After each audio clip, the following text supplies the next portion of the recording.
December Healthcare Circle of Excellence meeting. I want to thank you guys for your participation this year. It's been an outstanding year for many of us. I know that Tony and I are constantly amazed at the way that the Healthcare Circle of Excellence and the Healthcare Business Resource Alliance are growing and creating opportunities for those of us in the group and then independently owned physicians and dentists. So it's very important. Your participation means a lot to us. I want to share with you, again, we've got a robust calendar of events scheduled for next year. I've included it on the agenda. The one I really want to pay close attention to is June 19th. We are going to have the City of Palm Coast come and talk with us. So they reached out. They are in a shortage of independently owned physicians and dental practices. Right now, if a patient has an illness or an issue, they have to wait up to 6 months for an appointment or go to a nearby city or town. For that reason, they're going to come and talk with us about their opportunity zones, their foreign trade zones, their abatement programs, so that we can know what kind of incentives there are for practices to relocate there. I do actually have 2 full arch groups that may potentially be interested, so we want to do our homework, provide them with information and connections, and ask really good questions when we meet with the city. So lots to look forward to next year, and I just really, again, thank you for your participation. So during the program, we do want to be really respectful of Sid's time. He's come a long way to speak with us. He's got, of course, many clients in the area, but if we can wait and keep questions to the end, that would be great, and that way we don't interrupt his flow of thought. He may get up here and tell you something differently, but I just want to be very respectful to him. All right, so with no further ado, I will introduce our guest speaker. Many of us in this room know and love Sid. He's been a friend to the dental community for a very long time. As managing partner and executive coach for Fortune Management, Sid Carmona brings his background in the military, which I love, healthcare and business arenas to assist healthcare professionals lead their teams and practices towards growth and success. He truly does radiate a passion for helping others with the fine traits of leadership and management. I've had the good fortune to go to one of his strategy sessions, and it will bless your heart because it's very meaningful and drives practices in the right way to make an unstoppable team. So he is great at guiding clients towards results, profitability, and happiness. So with no further ado, if you can all welcome Sid Carmona to the platform. Thank you, Ms. Connie. I appreciate it. Thank you. So we are in what we call the most wonderful time of the year now. Not only did I get a gift from Connie by showing up, but this is a time when we start working with our clients individually to celebrate the success that they've achieved this year, and also to start planning what they want their growth to be in 2024. So to me, this is the most exciting time, the most fulfilling time. Not only do we get to appreciate all the hard work and the results that they've achieved this year, and as soon as we do, we throw that away and we start again. We become a startup practice again. So as Connie said, my name's Sid Carmona, and I work with private practice owners, specifically in the healthcare field. Majority of my clients are dentists. About 30% are medical doctors. The concept of what we do with them is the same, though. It's all about setting goals, having accountability, creating a team environment, and then reaching success. Knowing what success looks like, knowing where they want to go, and then creating a path for them to get there. And it's that process that we continually work on during monthly meetings, during coaching calls, during updates with their accountants and their advisory team, to make sure that everyone and everything is working together to get them to the end result, to what they're looking for. It's pretty simple. We're not reinventing the wheel. We're not doing anything out of the ordinary. We're just doing tried and true methods. And we know that for any organization, for it to reach their ultimate destination, for it to reach the goals that they have, we want to have a strategy that we'll work on. And that's part of what we've been working on recently with our clients is, what is the strategy for 2024? And that's going to lead us to create the plans, to have the right people in the right places, to know what their individual goals will be that will help towards the organizational goal. The strategy is always key. However, we can't have strategy in any organization unless we have the structure. So what is the structure that the practice wants to put in place? What is the structure that currently exists? What's the structure that got them to where they are now? And then what is the structure that will be needed for them to get to the next level, the next phase, as they continue to grow? So the structure will be key. And having the right people, the right processes, the right checks and balances is all part of the structure that we want to be tweaking, updating, looking at consistently. So we have the strategy, we have the structure, but guys, none of that works. None of that means anything unless the practice has the right culture in place. And it's culture that ultimately gets the practice to the levels that they want. It is culture that creates the atmosphere for these doctors to have an environment in a business that they truly feel fulfillment out of. Some of the saddest things that I've encountered when I go into a practice during my initial interview with clients or potential clients is when a doctor feels like they're having to tiptoe around their office because of how uncomfortable it is. They're walking on eggshells because of some person or something that happens, some system that's not put in place correctly. So culture, defining the culture, having a conversation around what that means, how we embolden it, how we create it, how we enhance it is what I typically spend the most time on initially when working with clients. And definitely as we start looking at the next phase for the reinvention of the practice into the new year. So as we go into 2024, a lot of the conversations that we've been having is what's the goal that we have in mind? What's the destination? And then what do we have to do to get there? What are the steps that we'll have to take to get there? And all of this happens with the right leadership in place. We require a leader that can be moving forward, thinking ahead, getting their team excited, motivated, envisioning what the future looks like. And so we always talk to our clients, our doctors who are obviously very smart, very educated, very capable, but perhaps not have the training or the resources to know how to manage people, or what leadership means to them, or what leadership may mean to the team as they work in the practice. Not just for their team members, but their patients. How do you lead people forward? How do you lead an organization? And what kind of traits does a practice owner require to be a good leader? A leader that can take a team to its ultimate goal.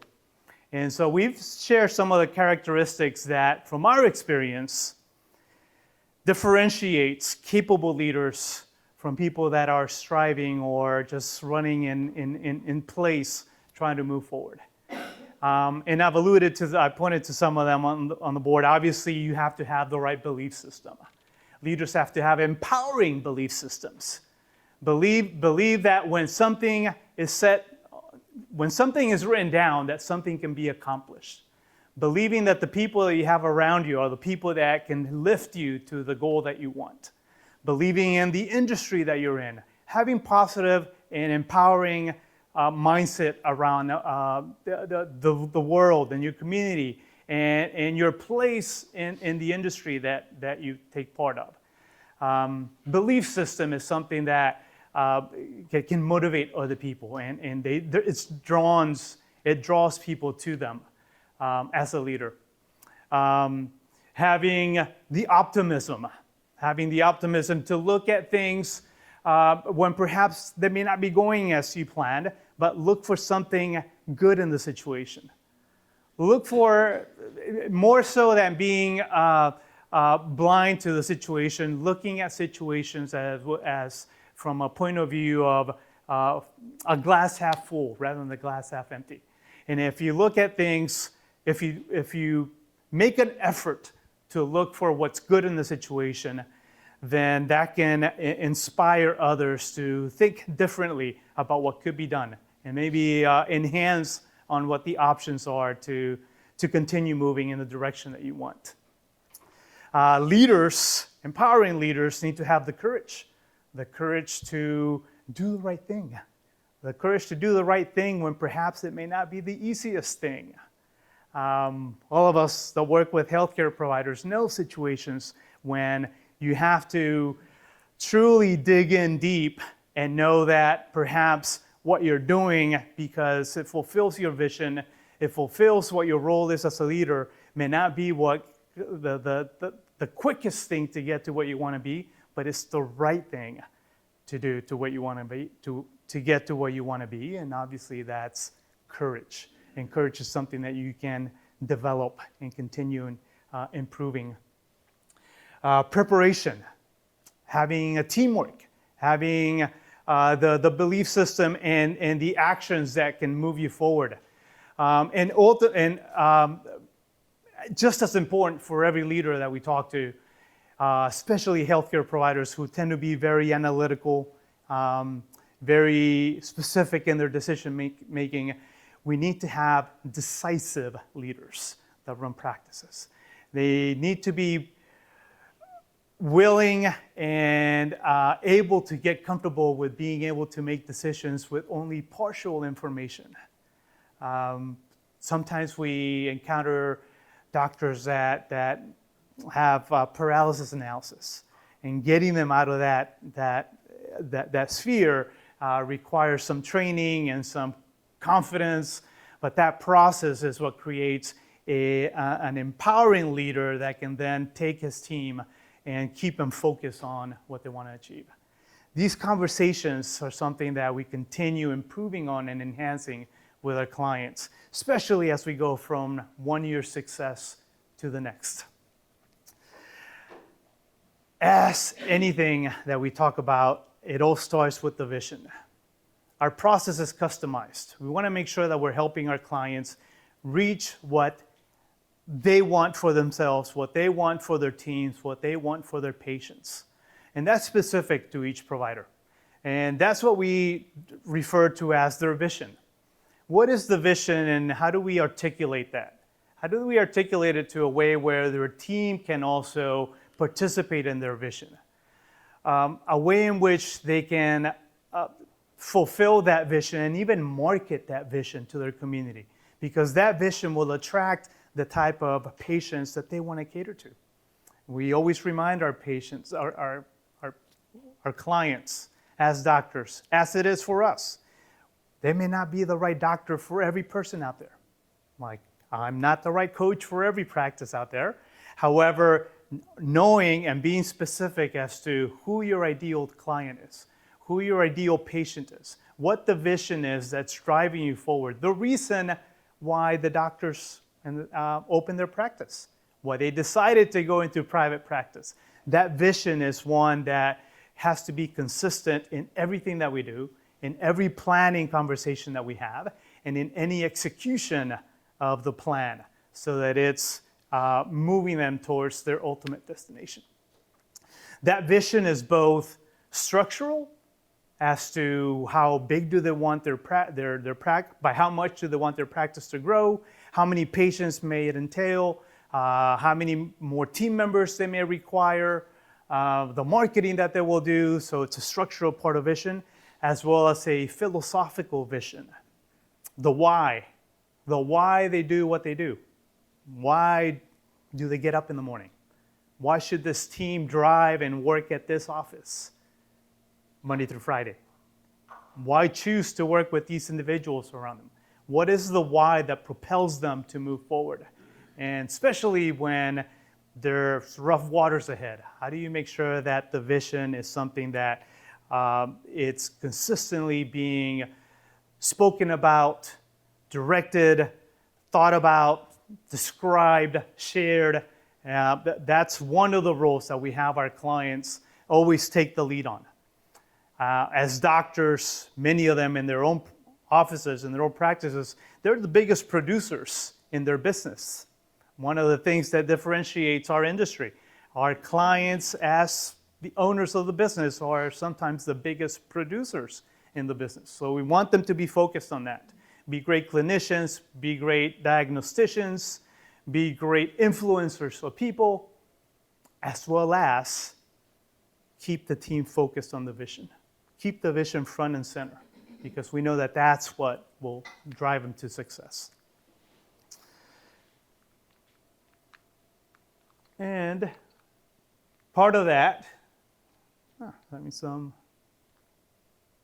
to make sure that we know that part of that vision and the why entails having a team that surrounds you, having a team that makes you better, enrolling the team in the conversation, enrolling the team in the process, in the direction that the practice is going on. Just as we want to make sure that we're working with our ideal clients, our doctors are working with their ideal patients, we ensure that they are also surrounded by their ideal team. Nothing about what they do can be accomplished unless they have the right team surrounding them. We have great aspirations, we have great goals, and the only way that they happen is if we have the right people helping them achieve these goals. If we have the right mentality in the process, the right approach in what they're trying to do, the right reason and the right purpose for achieving the goals that they want. There'll be rewards that come with reaching the goals, obviously, but it's more than just the emotional rewards or the financial rewards. It's got to be something above that.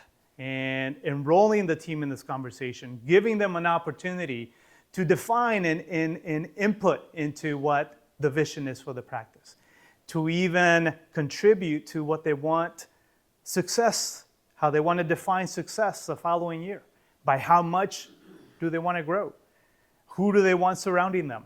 So this is part of our philosophy. Well, something that I feel makes us unique in the way we work with clients is that we believe in them having a team-driven practice. Team-driven. And everything that we do, everything that we talk about, every decision that we make incorporates the team into that conversation. And now we have ownership. We have a sense of ownership on the team. And if you have the right people in place, if the doctors are able to hire that ideal team, people that understand the why, people that have the same perspective and the same drive that the owners have, then it's an unstoppable machine at that point. As we reviewed the success that our clients had in 2023, I know some of you were present at these meetings. We call them annual planning meetings. Our clients that had been at the same meeting last year, planning what 2023 was going to be like, their average growth year over year was 34.5% this year. 34.5% average. On average, our metric has been around 29%. So this year was fantastic, and every practice, every year, if they've been there for at least 1 year, because they're going through this process, not because of anything specific that we do, but because they're being directed, they're holding themselves accountable, they're talking about it, we're thinking about it.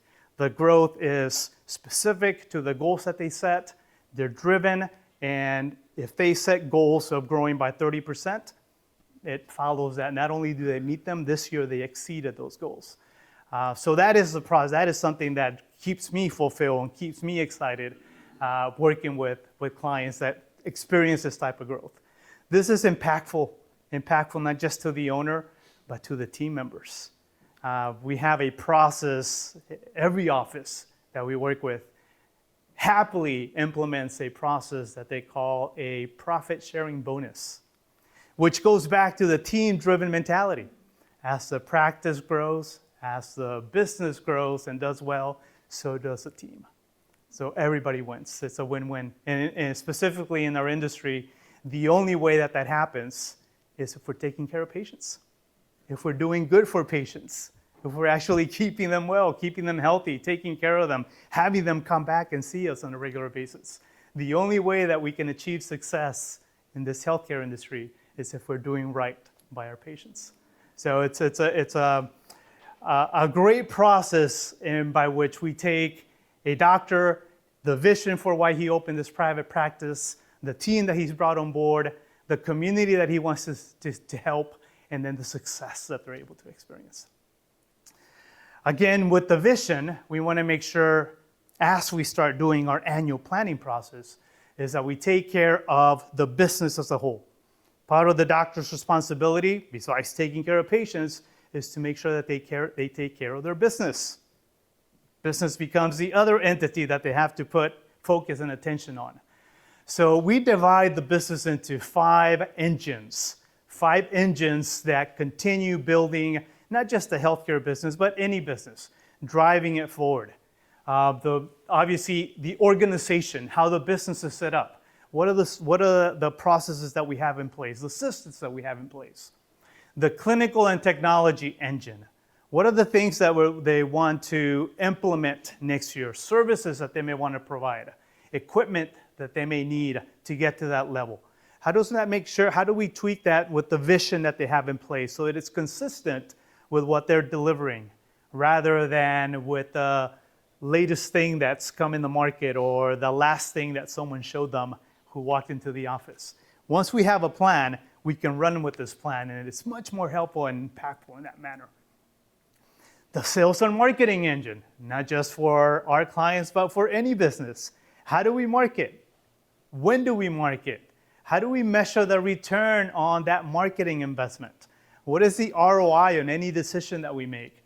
And what is the sales process, even in healthcare? That magic word, sales. How do we influence people? What are we doing to make sure that our patients are moving towards better health? And if that happens, sometimes that's called selling healthcare to move a patient forward. So that concept of making sure that we're influencing and moving our patient base and our community to better health is part of the creation and the conversations that we have around that engine. The people engine, obviously, the team that we talked about, being specific about who that requires. Who will we need next year in order to get to the level if we want to grow by 30%? Can we do it with the team that we have? Can we expand? Can we be more efficient? Can perhaps the team obtain more training to improve what the outcomes are? Or do we need more people? And if so, who are those people? How do we find them? How do we define them? How will we train them? How will we ensure that they can get us to the point where they are contributing and making us an even better team than we were before? If we have this process in place, we're all organized and working towards the same plan, then it facilitates the process of hiring and recruiting and training new people to get us to where we want to go. And obviously, the last engine is the financial engine. As any business, unless the doctor has a hobby practice, the only reason part of the way that we can continue taking care of patients is if we have a profitable business, a healthy business, a business that can grow. Looking at the financial engine is part of that equation. We have to take time, energy, focus to look at how our business continues to grow financially. As a matter of fact, that's something that neither medical schools nor dental schools spend any time training their students on. There's never any, that I remember, there's never any marketing classes, no management classes, no financial classes. And doctors come out, very smart and driven and capable, without understanding what finances are, what a P&L looks like, what an income statement is, or a balance sheet, or a cash flow statement. So part of our mission, part of my mission as a coach, is to help my clients gain business clarity so that they understand what it is, what they're looking at from their business point of view, and then to gain business confidence. We know that once they understand, once they get a little bit more comfortable, once they start with saying, I don't know what that means, can you show me? Would you mind explaining that to me? And we've had clients come over and spend a Saturday with us, sitting at our table, looking at their P&L because they didn't know what it meant, and they were embarrassed to say so. They were embarrassed to tell their CPA perhaps that they didn't know what the terminology was. So part of the financial process of owning a business, even as a doctor, is understanding what that business is. Business clarity and business confidence is something that we drive to them. On the financial side, as in any practice, is having some benchmarks. So as we go through this process, they can understand and they can gauge how well they're doing, or how much better do they need to do, or where do they need to focus their attention when looking at their business. How does it compare as far as the profitability that the practice is making versus the cash flow that they may have? Do they understand what the break-even point is, and how that translates to patients or services that they may be offering? How does the overhead come into play and drive the profitability of the practice? How do we break it down to the point where they understand, based on the categories that we have? Supplies, do we know that we have the supplies within the benchmark that we need to be at? As a guide, as a reference point, 6 to 8% for what the income that they're bringing in. With laboratories, 6 to 8% based on their specialty, where they need to be. Staffing costs, typically what drives most businesses to have higher overheads, less profitability, is staffing.